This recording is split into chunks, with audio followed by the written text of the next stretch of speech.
It is now 11 p.m. in New York, and 4 West Coast states have just finished voting. The Fox News decision desk can project that Vice President Harris will win California, the Golden State, 54 electoral votes, biggest prize, more than any other state in the country.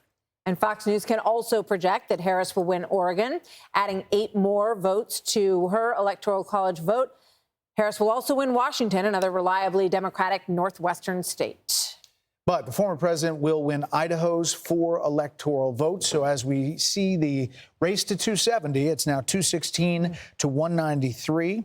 Race is changing quickly. I am getting some word from the Democrats who have now put out kind of a sense of the race, saying that in Pennsylvania, they say they're overperforming turnout expectations in Philadelphia and the early vote expectations in Bucks County. They go into state by state of where they feel like they are going to see more votes in these states. These are the blue wall states, because that is the path that we're looking at. In Wisconsin, they say, we know there's a significant amount of vote remaining in Dane and Milwaukee counties, and we are seeing signs of strong performance in the WOW counties.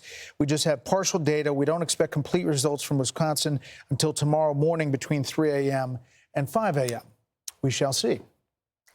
We shall see. California Senate race, as we talked about, can project that the current Democratic Congressman, Adam Schiff, will win his race against former Major League Baseball player Steve Garvey in that Senate race. And Washington's incumbent Democratic Senator Maria Cantwell will win her 5th term. Not big surprises on that front this evening either.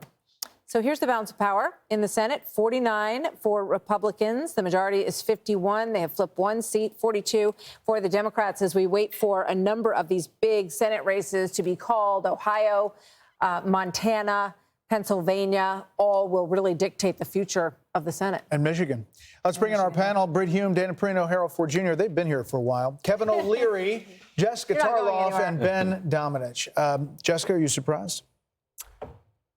Surprised is a very generous term for how I'm feeling in this particular moment. It is in Democrats' nature to be anxious, and we are certainly at peak anxiousness. I think the conversation that you were having in the last panel about the Latino vote is really interesting. Some of these numbers are a little bit jaw-dropping, looking at, potentially 45% for Donald Trump in some states. And that is going to cause a real reckoning within the party on how we talk about, message to, and integrate, a huge part of our base typically in all of this.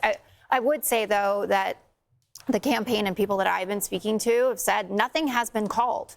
Our paths to 270 have not been blocked off. And as we continue to get more vote in, and I should add to the numbers that they messaged to you, Detroit is coming in. And Detroit had a very good day with in-person voting today.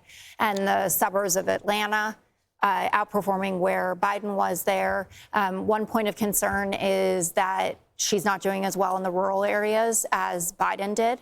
And that's something that they're paying attention to. But I'm hearing more and more from people that I'm speaking to, blue wall, blue wall. And this morning we were talking about, well, if you pick up North Carolina and Georgia, again, they're not off the map. But it is feeling like more of that laser focus on the easiest route.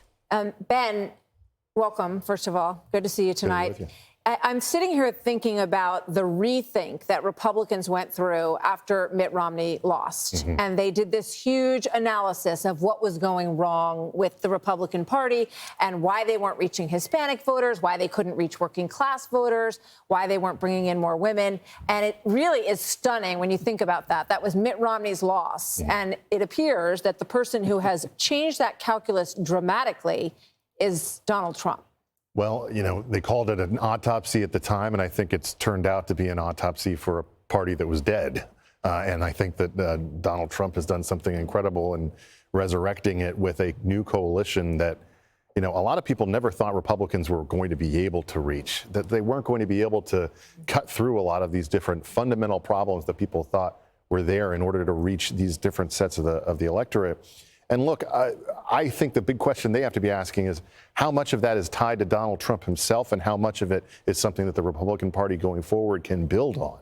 Regardless of whatever ends up happening here tonight and tomorrow morning in terms of these blue wall states and the things that we take away from it, certainly we can take away This is the most incredible political comeback that we've seen since 1968. It's the most incredible remaking of the Republican coalition that we've seen in a way that was really unexpected by all but a handful of people. And how they build on that, how they choose to prioritize policies going forward, could make a big difference in whether they're able to hold on to it in the future or whether it's something that goes away if Donald Trump isn't at the top of the ticket. Kevin O'Leary, Mr. Wonderful. The markets now have it at 92.5% for Donald Trump winning this election to Kamala Harris at 7.0%. You're a market guy. How do you read this?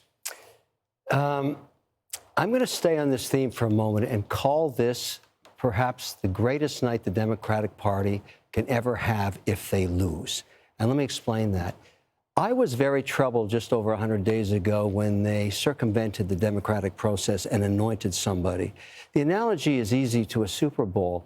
You arrive at the Super Bowl game, and by any measure, this is the Super Bowl of global politics, a presidential race. Your quarterback, Biden, is injured. He's taken out of the game. You don't bring a quarterback in that's never, ever, ever won any game anywhere. You run a process. And they missed that opportunity. This is a chance for them to, I'm not saying they're going to lose, but I'm going to those percentages and saying they get to reboot. They get to go back to the center. They get to scratch this whole thing. And the influences of a Schumer or a Pelosi or a movie star or an Obama deciding to anoint somebody, those guys are gone in 4 years. They won't have that kind of influence. This could be great for America because I'm an investor. I have to work with who's ever in the White House in January. But I care about policy. And when I hear policies coming out of a party that are so twisted against the American way of life, like basically taxing capital gains that are unrealized, that's not America. Or price controls, that's not America. 28% tax rate takes us to the bottom quartile of competition. That's bad. We can't do that. That would hurt the country. And all I do is work with entrepreneurs that want to build businesses. There's a reason people come here under barbed wire and drown in rivers to get into America. It's the American dream. It's the only thing the president has to do is to maintain it. Those policies are against the American dream. And I have nothing against Harris. I mean, look, she did a masterful job in getting to where she is. It would be good for them to lose tonight. It would reset and reboot and get that party back to the center. It would be good for them. They may not want to hear that. We don't. But they may have to. You may have to deal with it. You may have to deal with it. Kevin, I would love to win and do the reboot. We can still do those things. We'd bring you right into the party to help us do it. We're going to take a pause right. Hey, Sean Hannity here. Hey, click here to subscribe to Fox News YouTube page and catch our hottest interviews and most compelling analysis. You will not get it anywhere else.